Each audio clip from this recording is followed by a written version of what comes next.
The auctioneer's voice bounced off the clapboard walls of the town hall, a tinny sound that grated on Anna's nerves.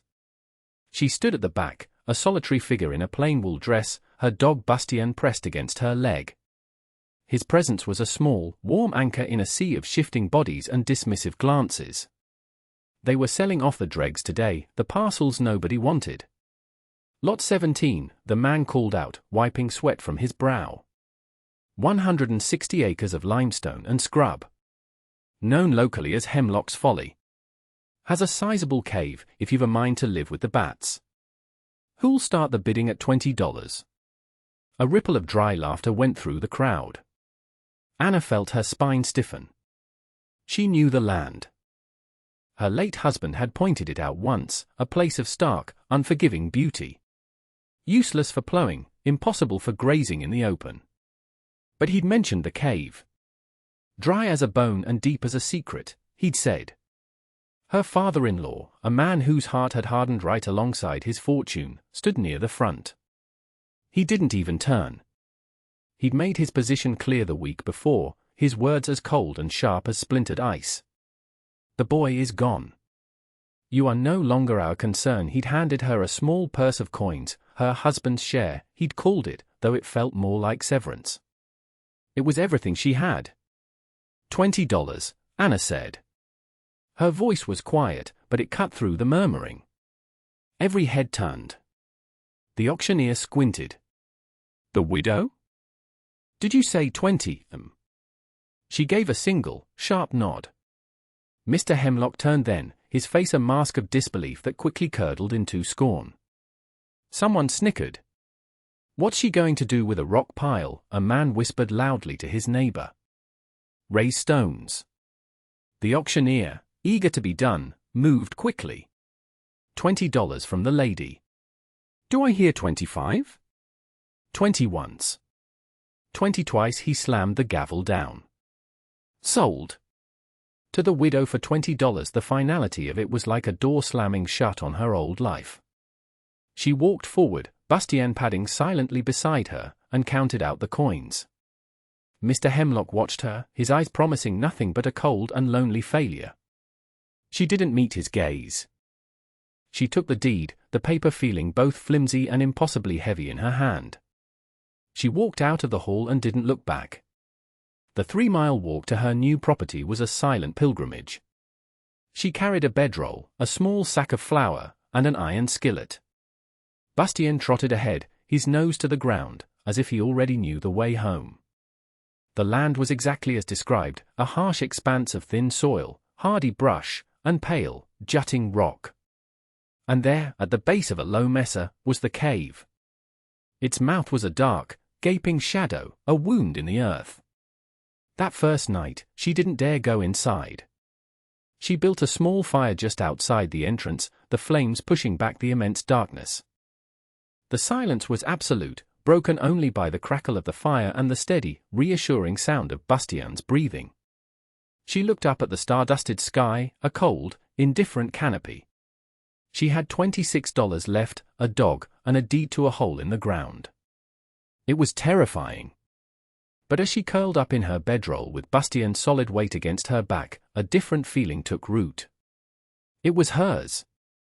The ridicule, the doubt, the cold dismissal, all of it was back in town. Out here, there was only the work ahead. The next morning, with the pale dawn light spilling over the horizon, Anna began to claim her strange inheritance. She left Bastien on guard at the entrance and ventured into the cave, a lit lantern held high. The air was cool and still, smelling of damp stone and ancient dust. The opening, about 20 feet wide and 12 feet high, led into a vast chamber that dwarfed her small light. The floor was mostly level, a mix of packed earth and smooth rock, sloping gently upward toward the back. She walked for what felt like 100 yards before the chamber began to narrow.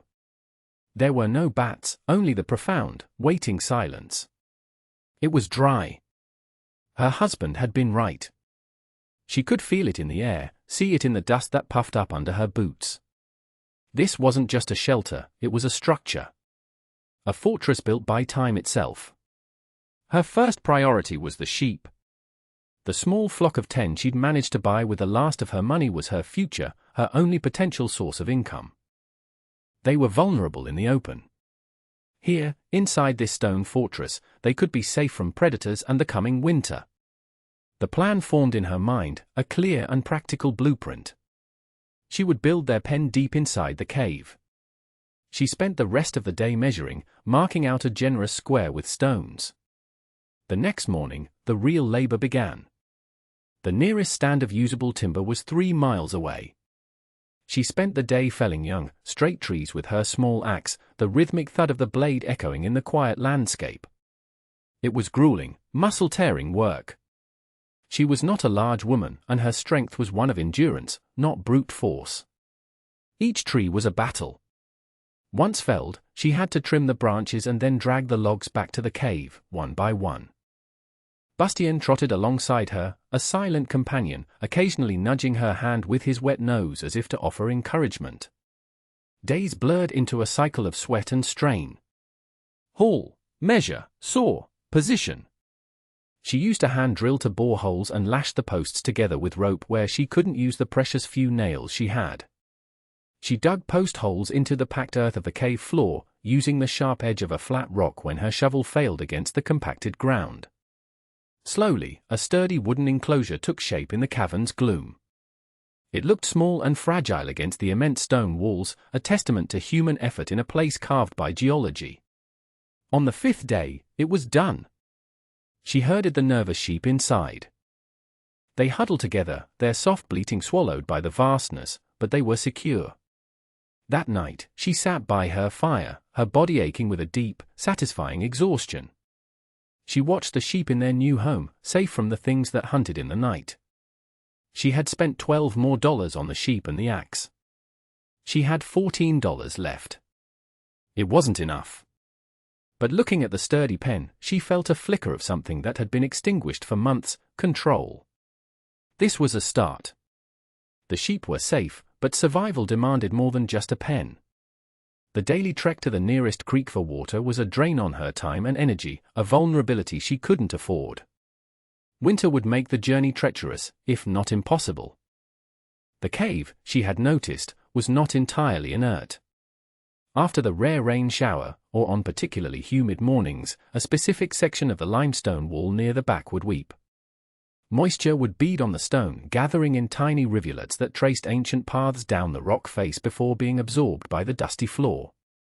It was a slow, almost imperceptible process, but it was consistent. This was her water source, if she could only capture it.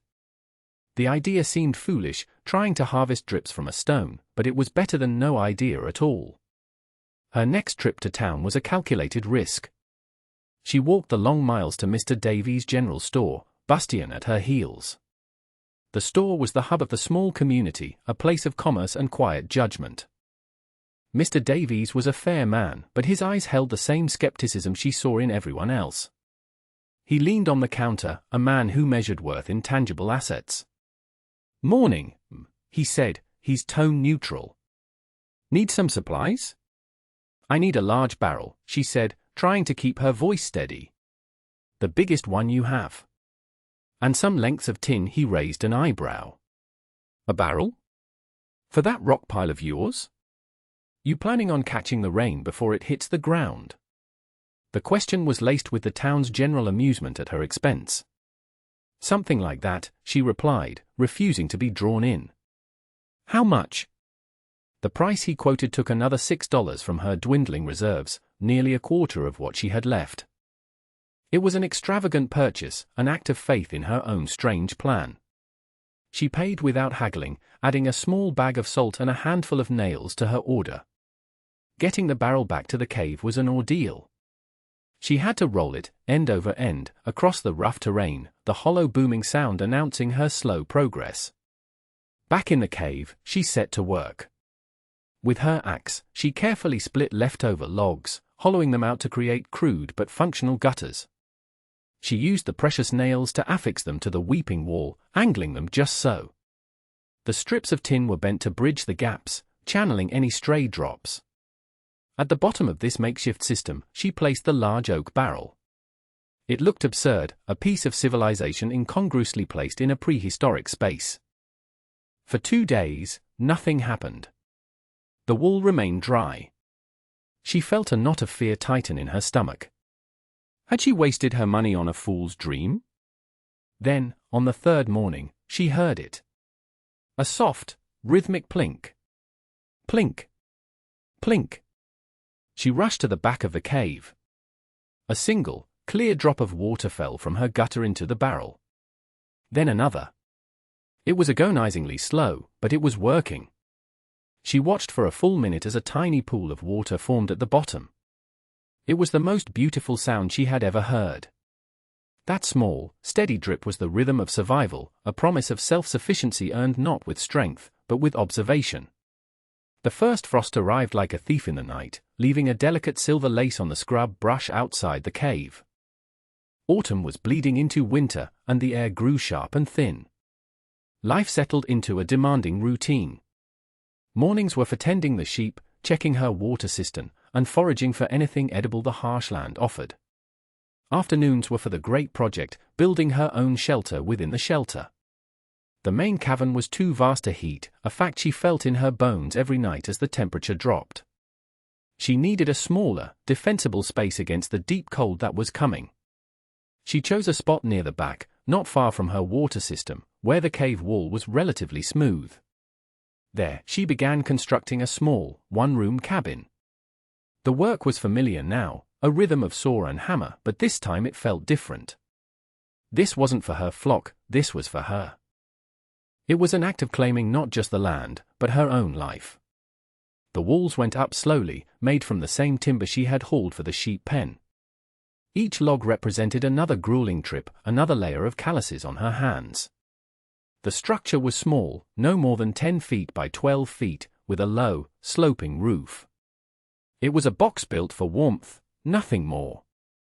Gaps between the logs were chinked with a mixture of clay she dug from a deposit near the creek and dried moss. For insulation, she used the dags, the dirty, less valuable wool from the sheep's hindquarters, packing it tightly into the walls. It was a frugal and surprisingly effective solution. As she worked, Bastien was a constant shadow, observing her with his intelligent, watchful eyes. In the evenings, they would share her meager meal of flatbread and jerky. She would talk to him, her voice low in the immense quiet of the cave. "We need more wood before the snows, boy," she'd murmur, scratching behind his ears.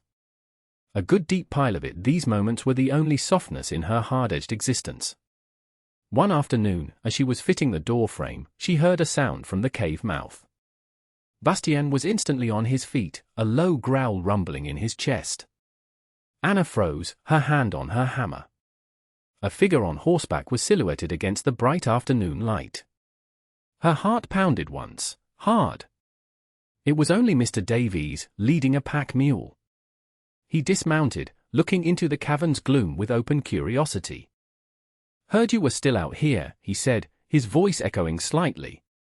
"Brought those supplies you ordered." She had left a small list with him on her last trip, a gamble on her future.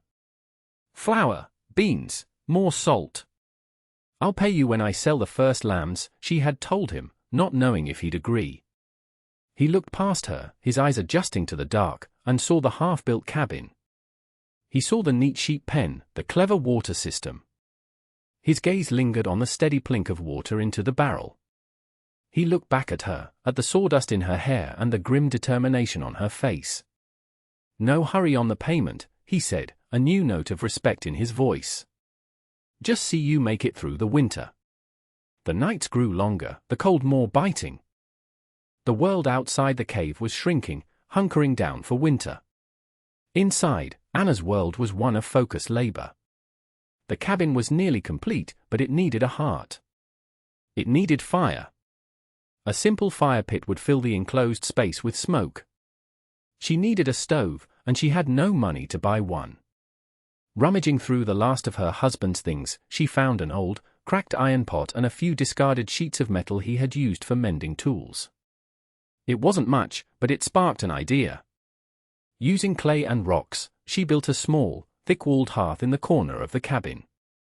She painstakingly shaped a firebox, embedding the iron pot into the structure to serve as a durable core. The sheet metal, hammered flat and then bent into a cylinder, became a stovepipe. The most difficult part was venting it. She had noticed a thin, vertical fissure in the cave ceiling, high above her chosen spot. It was a long shot, but if it led to the outside, it could serve as a natural chimney. Getting the stovepipe up there was a challenge. She had to build a rickety scaffold of logs, climbing nearly 20 feet above the cabin's roof. Perched precariously, she maneuvered the metal pipe into the fissure. It slid into place as if made for it.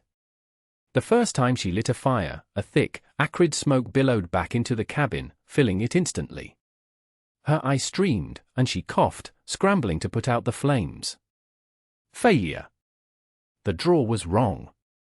Discouraged, she spent the next day cleaning the soot from her new home and rethinking the design. She realized the pipe needed to be longer, to extend further up into the fissure to catch the natural draft.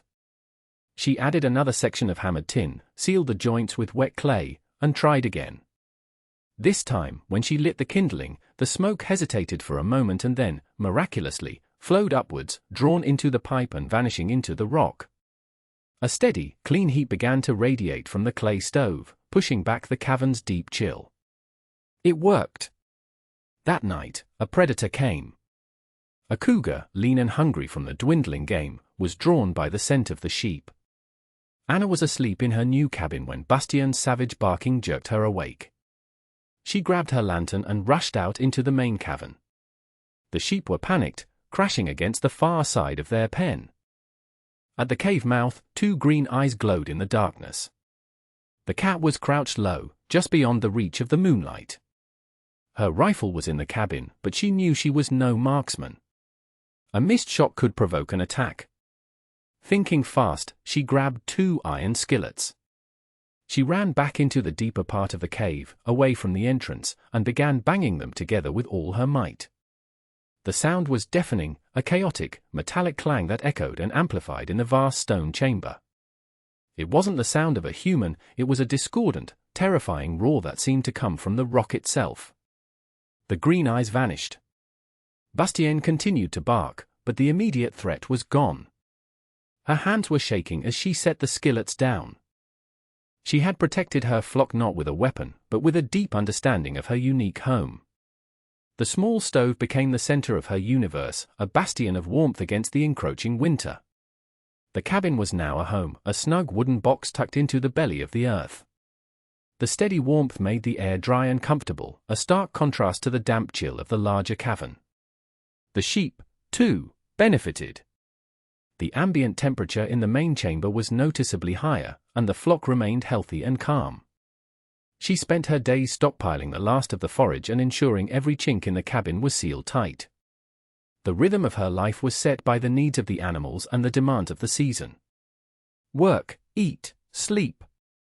The quiet routine was a comfort, a wall against the loneliness that sometimes threatened to creep in during the long, dark evenings. One afternoon, the rhythm was broken by the sound of an approaching horse. Bastien's warning bark was low and serious. Anna stepped out of the cabin, wiping her hands on her apron, and saw her father-in-law, Mr. Hemlock, dismounting at the cave entrance. He was dressed in a thick wool coat that spoke of his wealth, and his face was set in a familiar, disapproving expression. He surveyed the scene with a critical eye, the sturdy pen, the smoke trickling from an unseen fissure in the rock above, the neat stack of firewood. He seemed to have expected ruins and was displeased to find order. "I was passing by," he said, his voice devoid of warmth. "Thought I would see if you had come to your senses yet." And Anna stood her ground, her dog a silent, formidable presence at her side. "I am doing well enough, thank you, doing well."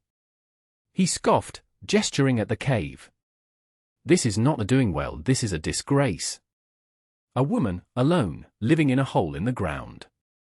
It reflects poorly on the family name." The mention of family was a bitter irony. "I seem to recall you telling me I was no longer your concern," she said, her voice even. His eyes narrowed. He saw the lambs, now half-grown and healthy. He saw an operation that was, against all odds, succeeding. "This land is an eyesore," he said, changing tactics. It's worthless. I'll do you a favor. I'll give you back the $20 you wasted on it, plus another $20 for your trouble. You can take the money and go somewhere more suitable. The offer was an insult disguised as charity. He wasn't trying to help her, he was trying to erase her, to scrub this strange, independent enterprise from the landscape adjacent to his own considerable holdings. The land is not for sale, Mr. Hemlock, she said firmly. This is my home. A flicker of anger crossed his face. Have it your way, he snapped, turning back to his horse. But when the first blizzard hits, don't come crawling to me for help. He mounted and rode off without another word. A few days later, she found it. A section of the fence on the far side of the sheep pen had been cut clean through, the rope severed with a sharp knife. Her blood ran cold. It was a message. A petty act of sabotage meant to frighten her, to prove she was vulnerable. She spent the rest of the day reinforcing the pen, but the violation lingered. The threat was no longer just the weather or wild animals. It now had a human face. The sky had been a flat, metallic gray for days, and a bone-deep cold had settled over the land. The old-timers in town had been muttering about it, a feeling in the air, a sign of a storm to come. Anna felt it too. She worked with a quiet urgency, double-checking her supplies, ensuring the sheep had plenty of feed and that her woodpile was as high as her head. She sealed the cabin door with a strip of canvas and brought an extra armload of wood inside. The first flakes began to fall in the late afternoon, fat and wet and silent. By dusk, it was a swirling curtain of white, and the wind began to howl, a low, mournful sound that pressed against the mouth of the cave. She secured a heavy wooden barrier she'd constructed across the lower half of the cave entrance, enough to keep the snowdrifts out but still allow for air. Then she retreated into her small cabin, closed the door, and stoked the fire. The world outside vanished. For 3 days, the blizzard raged. The wind shrieked and moaned, a living entity trying to claw its way into her sanctuary. But inside the cave, the sound was muffled, a distant roar. The temperature in the main cavern dropped, but it never reached the lethal freeze of the outside world. The massive stone walls held a reservoir of the Earth's deep, steady temperature. Inside her insulated cabin, with the small stove glowing, it was warm and safe. Her life shrank to the simple, essential tasks. Feed the sheep. Check the water barrel, which was still slowly, steadily dripping. Add a log to the fire. Eat her own meals of beans and biscuits. Talk to Bastien. The uncertainty was the hardest part. She had no way of knowing how bad the storm was, how much snow was falling, or when it would end. She was utterly isolated, a solitary soul in a fortress of rock, surrounded by a sea of white fury.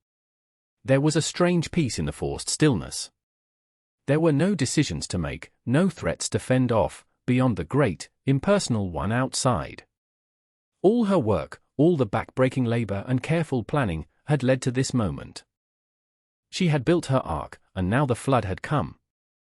On the third night, the wind finally began to die down. The relentless howling softened to a whisper, and then to a profound silence that was even more unnerving. The storm had broken. When morning came, she pushed open the cabin door and stepped into the dim light of the main cavern. Everything was as it should be. The sheep were stirring, their breath misting in the cold air. Bastien stretched beside her. The test had come, and her strange, ridiculed home had held.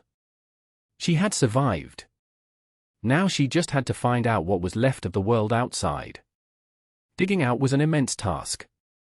The snow had drifted deep against her barrier at the cave mouth, sealing her in. It took the better part of a day, shoveling the heavy, packed snow into the cave, to clear a path wide enough to squeeze through. When she finally emerged, the world was unrecognizable. It was a landscape of pure white, sculpted by the wind into fantastic shapes and deep drifts. The sun was blinding on the snow, the air so cold it hurt to breathe. The silence was absolute. There was no birdsong, no rustle of life, only the vast, white stillness. It was beautiful and terrifying. She spent the next few days in a state of watchful isolation, clearing paths around the cave and ensuring her animals had access to the small, sheltered area at the entrance. She was running low on flour, but her other supplies were holding. The water cistern was her lifeline, saving her from having to risk melting snow, a process that would have consumed a dangerous amount of her firewood. About a week after the storm, she saw a figure approaching, a man on horseback struggling through the immense drifts. It was Mr. Hemlock. He looked different. His face was gaunt, his shoulders slumped with a weariness that went beyond physical exhaustion. His expensive coat was streaked with dirt. He rode right up to the cave entrance and stared, his eyes taking in the scene. He saw her sheep, huddled but alive and well in the shelter of the cave mouth. He saw the clear path she had dug. He saw her, standing there, her face chapped by the cold but her expression calm and steady. "You're alive," he stated, his voice raspy. "I am," she replied. "Did you fare well through the storm?" He didn't answer right away. He just stared at her flock, a look of raw disbelief on his face. "I lost them," he finally said, the words brittle in the cold air. "Nearly half the flock. Froze in the drifts. We couldn't get to them." The barn roof on the north pasture collapsed, the confession hung between them, a stark admission of failure from a man who had never admitted to anything less than total success. His vast, open pastures and expensive barns had proven to be a death trap. Her humble hole in the ground had been a sanctuary. He looked from her sheep to her, and for the first time, she saw something other than scorn in his eyes. It was a flicker of grudging, bitter respect. "You were lucky," he said, but the words lacked conviction. "I'll give you a fair price," he tried again, his voice now holding a note of desperation. "A good price for the land and all the stock. You shouldn't be out here alone." It was his last attempt to impose his will, to reassert the old order. But the storm had changed everything. "This is my home, Mr. Hemlock," Anna said, her voice quiet but unshakable. "It is not for sale." He stared at her for a long moment, then turned his horse without another word and began the slow, difficult ride back the way he came. He had been defeated, not by an argument or a show of force, but by the quiet, undeniable proof of her competence. News traveled slowly in the aftermath of the great blizzard, carried by the few ranchers able to traverse the snow-clogged trails. The stories were grim: collapsed roofs, herds decimated, families struggling with dwindling supplies. Mr. Hemlock's losses were the talk of the territory. A man of his stature losing half his flock was a catastrophe that made everyone feel vulnerable. But alongside these tales of disaster, a new story began to circulate. It was the strange tale of the widow on Hemlock's Folly, the woman who had bought a worthless pile of rocks. The woman who, they said, hadn't lost a single animal. It was spoken of in whispers at first, a piece of gossip that seemed too unlikely to be true. But when Anna finally made the trek into town for supplies, the whispers solidified into a new reality. As she walked into Davy's general store, the usual low chatter quieted. The men standing around the stove turned to look at her, their expressions no longer filled with ridicule, but with a cautious curiosity. Mr. Davy stood behind the counter, wiping it with a cloth. He met her eyes and gave a slow, deliberate nod. "Anna," he said, using her first name for the first time. "Heard you wintered well." "We managed," she said simply, handing him her list. The cave kept the worst of it off. He read the list: flour, sugar, coffee, things she hadn't been able to afford for months. "Your lambs will be ready for market soon," he said, more a statement than a question. "They will. I can extend you a line of credit until then," he offered, his voice matter-of-fact. "Pay me back when you sell." It was more than a business transaction. It was a vote of confidence, an acknowledgement of her resilience. The other men in the store heard it. They saw the transaction. The town's judgment, as solid and unmoving as it had once seemed, was beginning to shift. They didn't understand her methods, but they could no longer deny her results. She had faced the worst the land could throw at her and had not only survived but thrived. The walk home felt different. The weight in her pack was a comfortable burden, a promise of better meals and a replenished larder. She had earned this. Not just the supplies, but the respect. It was a grudging, quiet respect, but it was real. She had proven that her vision, the one everyone else had laughed at, was not madness. It was a different kind of wisdom, one born of necessity and careful observation. She had carved out a place for herself, not by fighting the harshness of the land, but by understanding it and making an ally of its ancient strengths. Spring arrived late that year, a slow, grudging thaw that turned the world to mud before it finally gave way to green. Meltwater streamed down the hills, and the creek near her property swelled to a rushing torrent. Inside the cave, her water cistern overflowed for the first time, a welcome symbol of nature's returning abundance. The lambs were strong and healthy, their playful bleating a constant, cheerful sound in the cavern. Her flock had not only survived, it had grown. The community's perception of her continued to evolve. A neighboring rancher, a man who had once openly scoffed at her purchase, stopped by one day, hat in hand. He didn't mention the blizzard. He just asked if he could buy 2 of her ewes, noting that they looked like good, hardy stock. The sale marked her first real income, a handful of coins that felt heavier and more valuable than the entire inheritance she had started with. She used the money to buy better tools and a few simple comforts from Mr. Davies, a real mattress for her bed, a new lantern, a bag of precious coffee beans. Life was still hard, a constant cycle of labor, but it was no longer a desperate scramble for survival. It was a life she was building, piece by piece, on her own terms. She expanded the sheep pen and cleared a small patch of the thin soil outside the cave, planting a hardy garden of root vegetables. She had created a self-sustaining ecosystem, a small, thriving world sheltered within the rock. One evening, as the sun set, painting the sky in shades of rose and violet, she sat on the small wooden bench outside her cabin door. The air coming from the mouth of the cave was cool, while the warmth from her small home radiated behind her. Bastien rested his head on her knee, his tail thumping a soft, contented rhythm against the wooden planks. From this vantage point, she could see her entire world, the sturdy cabin, the secure pen with its placid flock, and beyond, the dark, sheltering arch of the cave mouth framing the vibrant colors of the evening sky. The light from her lantern spilled from the single window of her cabin, a small, steady beacon of warmth and life deep inside the ancient stone. It was a quiet, unassuming light, easily missed by anyone passing by. But for her, it was everything. It was the light of a home she had built not just with her hands, but with her will.